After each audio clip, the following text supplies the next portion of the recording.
فرزند زہرا یہ حالات برے ہیں۔ کاشانۂ بصیرت ویب سائٹ، واٹس ایپ اور یوٹیوب چینل پر مشتمل ایک ایسا مکمل پلیٹ فارم جس پر محروم بصارت کے لیے بالخصوص اور تمام افراد کے لیے بالعموم سینکڑوں کی تعداد میں مستند اسلامی کتب دستیاب ہیں۔ لہذا گزارش ہے کہ آپ اپنی ذمہ داری نبھاتے ہوئے کاشانۂ بصیرت کی ویب سائٹ کو وزٹ، واٹس ایپ چینل کو فالو اور یوٹیوب چینل کو سبسکرائب کرنے کے ساتھ ساتھ بیل آئیکن کو پریس کیجیے تاکہ آپ علم کے حصول کے ساتھ ساتھ مذہب اہل بیت کی اشاعت میں بھی اہم کردار ادا کرتے رہیں۔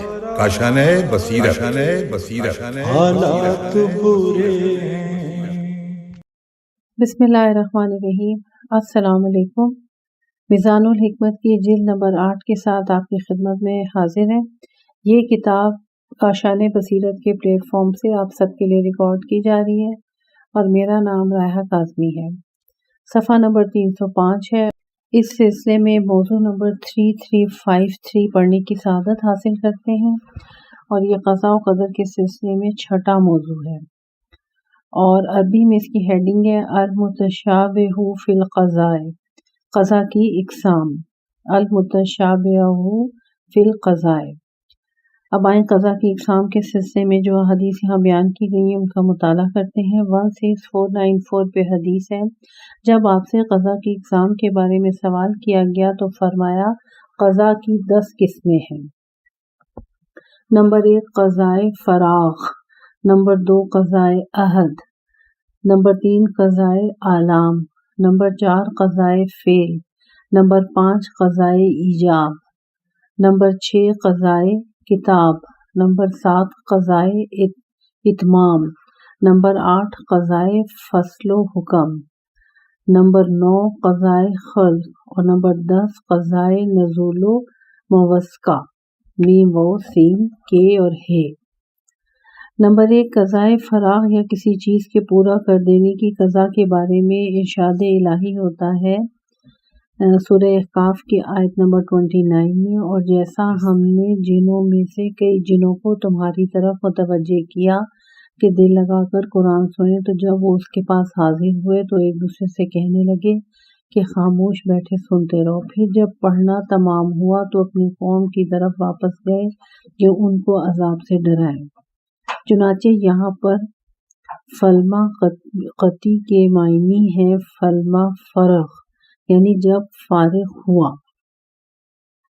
اسی طرح اللہ تعالیٰ کا قول ہے سورہ بقرہ کی آیت نمبر 200 میں کہ جب تم اپنے مناسک بجا لاؤ تو خدا کو یاد کرو۔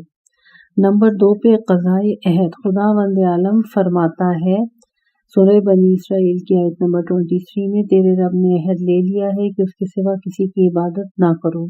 اسی طرح کی ایک اور آیت سورہ قصص میں ہے، سورہ قصص کی آیت نمبر 44 میں ہے کہ تم طور کے پاس موجود نہیں تھے جب ہم نے موسیٰ سے ایک امر کا عہد کیا، یعنی ہم نے اس سے عہد کیا۔ نمبر 3 پر قضاء اعلان، قضاء اعلان یعنی مطلع کر دینا، جیسا کہ خداوند عالم فرماتا ہے سورہ حجر کی آیت نمبر 66 میں، اور ہم نے اس لوط کو اس امر سے مطلع کر دیا ہے کہ صبح ہوتے ہی ان لوگوں کی جڑ کاٹ دی۔ اسی طرح خداوند عالم کا قول ہے اور ہم نے بنی اسرائیل کے لیے کتاب میں اطلاع کر دی کہ تم لوگ روئے زمین پر ضرور 2 مرتبہ فساد کرو گے، سورہ بنی اسرائیل کی آیت نمبر 4۔ یعنی ہم نے انہیں کتاب تورات میں مطلع کر دیا تھا کہ وہ کیا کرنے والے ہیں۔ نمبر 4 پہ ہے قضاء فعل، خداوند عالم فرماتا ہے ما انت قاضٍ، تجھے جو کچھ کرنا ہے کر لے، سورہ طٰہٰ کی آیت نمبر 72، یعنی جو کچھ تو بجا لانا چاہتا ہے اسے بجا لا۔ اسی طرح ایک اور جگہ فرماتا ہے سورہ انفال کی آیت نمبر 42 میں یا کہ خداوند عالم وہ کام انجام دے جو ہو کر رہنا ہے، یعنی جو کچھ خدا کے علم ہے اسے وہ سر انجام دے۔ اسی طرح کی بہت سی مثالیں قرآن مجید میں موجود ہیں۔ نمبر 5 پہ قضاء ایجاب یعنی عذاب کا واجب ہو جانا، جیسا کہ ارشاد الہی ہے سورہ ابراہیم کی آیت نمبر 22 میں اور جب بات پوری ہو گئی تو شیطان نے کہا، یعنی جب عذاب واجب ہو چکا۔ اسی طرح ایک اور مقام پر سورہ یوسف کی آیت نمبر 41 میں ہے کہ اس معاملے کا فیصلہ ہو چکا ہے جس کے بارے میں تم دونوں نے مجھ سے سوال کیا، یعنی وہ امر واجب ہو چکا ہے جس کے متعلق تم دونوں سوال کرتے ہو۔ نمبر 6 پہ قضائے کتاب اور قضائے حتم۔ اللہ تعالیٰ حضرت مریم علیہ السلام کی شان میں کی داستان میں فرماتا ہے، حضرت مریم علیہ السلام کی داستان میں فرماتا ہے، آیت نمبر 21 ہے سورہ مریم کی، اور یہ امر تو طے شدہ ہے۔ حضرت مریم علیہ السلام کی داستان میں فرماتا ہے وَكَانَ أَمْرًا مَقْضِيًّا، اور یہ امر تو طے شدہ ہے، سورہ مریم کی آیت نمبر 21 یعنی محکم۔ نمبر 7 پہ قضائے اتمام یعنی مدت کی تکمیل، جیسا کہ خداوند عالم فرماتا ہے سورہ قصص کی آیت نمبر 29 میں، جب موسیٰ علیہ السلام نے اپنی مدت پوری کر لی، سورہ قصص کی آیت نمبر 29، یعنی جب موسیٰ علیہ السلام نے وہ تمام شرائط پوری کر لی جو ان سے طے ہوئی تھی۔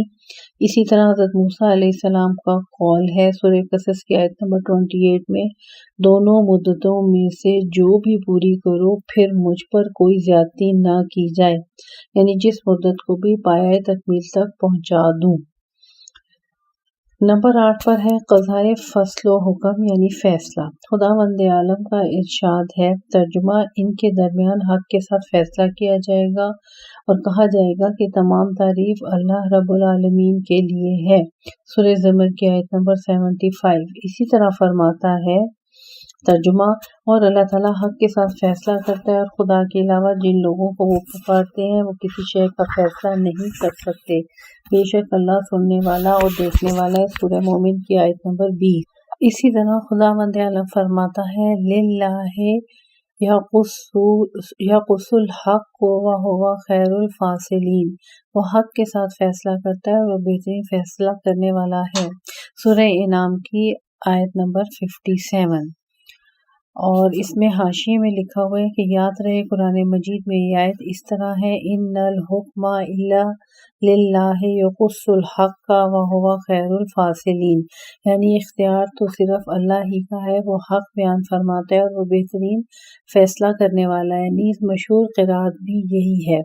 علامہ تبریسی علیہ رحمہ مجمع البیان میں فرماتے ہیں، اہل حجاز اور عاصم کی قرات بھی یقص الحق کا، جبکہ باقی مشہور قراء اسے یقصو پڑھتے ہیں جبکہ یقص الحق پڑھتے ہیں، اور ان کی دلیل خدا کا قول ہے، واللہ یقص بالحق، مومن کی سورت نمبر 20 ہے، اور ابن ابی عمر کا قول ہے کہ اس کی دلیل اسی آیت میں خدا کا یہ قول ہے، وَهُوَ خَيْرُ الْفَاصِلِينَ، وہ بہترین فیصلہ کرنے والا ہے، سورہ انعام کی آیت نمبر 57۔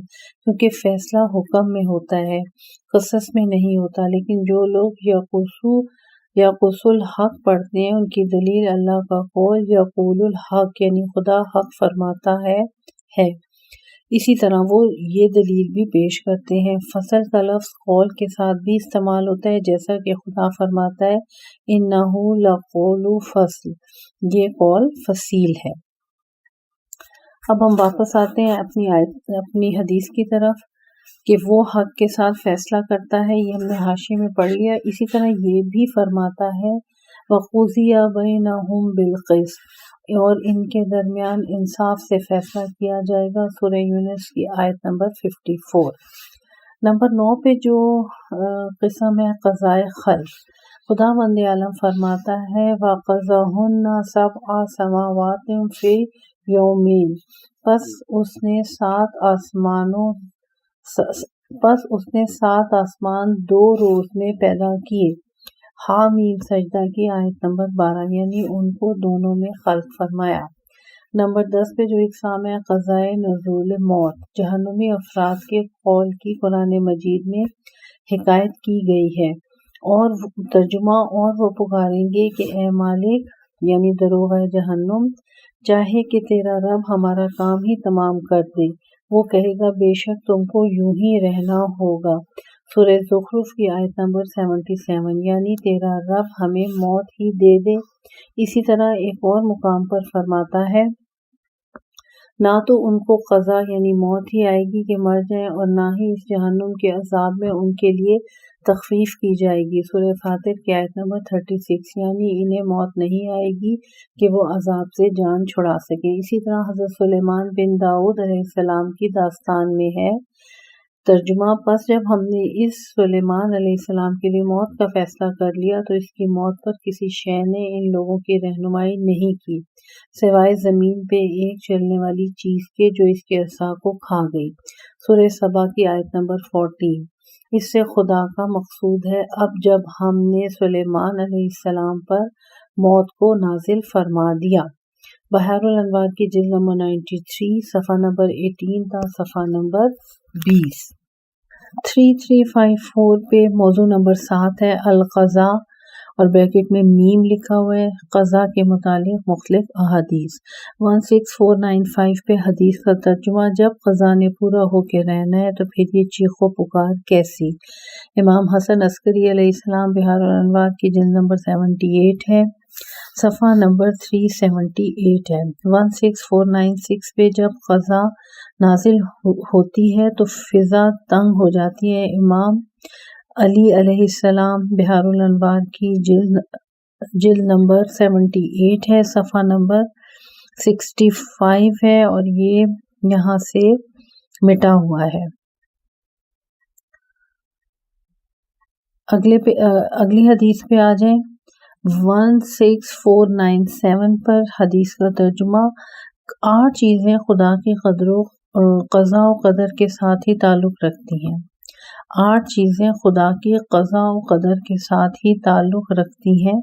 نمبر 1 نیند، نمبر 2 بیداری، نمبر 3 قوت، نمبر 4 کمزوری، نمبر 5 تندرستی، نمبر 6 بیماری، نمبر 7 موت، نمبر 8 حیات۔ امام رضا علیہ السلام بحار الانوار کی جلد نمبر 5 ہے اور صفحہ نمبر 95 ہے۔